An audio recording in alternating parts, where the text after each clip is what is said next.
একটু ভাবে না কেন? তোমার বাপ একটু বিবেচনা করে না কেন? রাসূল সাল্লাল্লাহু আলাইহি সাল্লাম বলেন, মান ওয়ালাদালাহু ওয়ালাদুন ফাল ইহসিন ইসমাহু আদাবাহু। কারো যদি ছেলে মেয়ে জন্ম নেয় তাহলে বাপ যেন একটা সুন্দর নাম রাখে আর শিষ্টাচার শিখিয়ে দেয়। ফাইজা বালাগা, ছেলে মেয়ে যখন বড় হয়ে যাবে, ফল ইজব্বে জহু, বাপ মা যেন তার বিবাহ দিয়ে দেয়। ফাইজা বালাগা, ছেলে মেয়ে যদি বড় হয়ে যায়, অলাম ইজব্বে জহু, বাপ মা যদি বিবাহ না দেয়, ফাইন আশা বা ইসমান, ওই ছেলে মেয়ে যদি কোনো পাপ করে, ফাইনামা ইসমহ আলা আবিহে, সেই পাপ তার বাপের হবে। আমি অনুবাদক, 1450 বছর পূর্বে মোহাম্মদ সাল্লাল্লাহু আলাইহি সাল্লাম বলেছেন, এটা আপনাকে আমি অনুবাদ করে শোনাচ্ছি, আপনার তাহাজ্জুদ কাজ করবে না। আব্দুর রাজ্জাক সাহেব এত কঠোর করে বলেন কেন? আমার কিছু করার নেই, আমি একটা স্বাভাবিক অনুবাদক মাত্র। এইভাবে আরবি থেকে আপনাকে আমি বাংলা করে দেখাচ্ছি, আমি আর অন্যভাবে বাংলা করতে পারি না। আল্লাহ নবী বলছেন যে ছেলে মেয়ে যে পাপ করে সেটা তার বাপের হবে, তো আমি এখানে আর কি করতে পারি?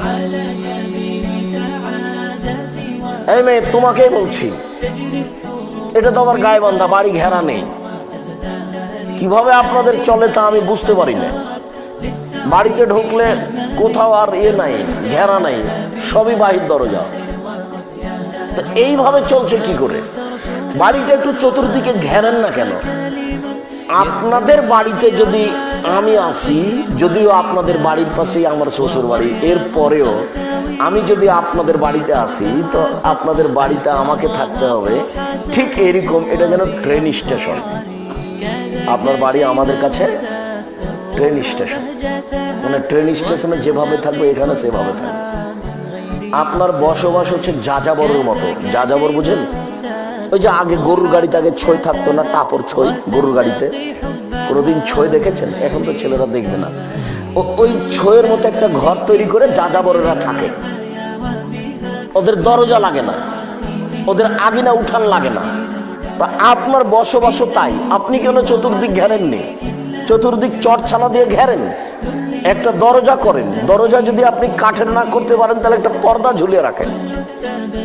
আপনার স্ত্রী যখন রাতে শুইতে যাবে, তখন এই পর্দার নিচে বিসমিল্লাহ বলে একটা খড়ি রেখে দিবে। মুহাম্মদ সাল্লাল্লাহু আলাইহি সাল্লাম বলেছেন, এই দরজা দিয়ে শয়তান ঢুকতে পারবে না, ওর বাবার ক্ষমতা নেই। এটা অসম্ভব, হাদিস বুখারী মুসলিম। সকাল পর্যন্ত শয়তান এই দরজা দিয়ে ঢুকতে পারবে না, অথচ ফাঁকা পড়ে আছে। খালি আপনার স্ত্রী, আপনি বিসমিল্লাহ বলে একটা খড়ি ওই দরজা এখানে রেখে দিবেন, এই দরজা দিয়ে শয়তান ঢুকতে পারবে না। তো আপনার তো দরজাই নেই। এটা বসবাস হলো, এটা পশু প্রাণীর মতো হলো। আগামী 24 ঘন্টার মধ্যে বাড়িঘর ঘেরেন, চটছালা দিয়ে ঘেরেন। চটছালা বুঝেন কি আপনারা? যেটা হোক সেটা দিয়ে ঘেরেন। খেজুর গাছে ডাল দিয়ে ঘেরে রেখেছেন কেন? তো ফাঁকা দেখা যায়। কলার পাতা দিয়ে কেন? ওটাকে বাঁধেন ভালো করে, ঘিরা বেড়া করে বাঁধেন, দিয়ে ঘেরেন।